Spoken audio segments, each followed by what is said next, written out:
আসসালামু আলাইকুম বন্ধুরা।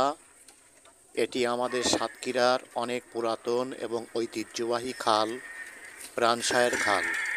এই খালটি নামকরণ করা হয়েছে তৎকালীন সাতক্ষীরার জমিদার প্রাণনাথ বাবুর নামে। লোকমুখে শোনা যায় এই খালেরতে অনেক জমি প্রাণনাথ বাবুর চলে যায় এবং এই খালের অধিকাংশ জমি শহরের অনেক প্রতিষ্ঠান প্রাণনাথ বাবুর তৈরি। সুতরাং তার নামে এই খালটির নামকরণ করা হয়েছে প্রাণসায়ের খাল। এটি আমাদের সাতক্ষীরার পৌরসভাকে দুই ভাগে বিভক্ত করেছে। খালটির দুই পাড়ে হাট, বাজার এবং ঘরবাড়ি গড়ে উঠেছে।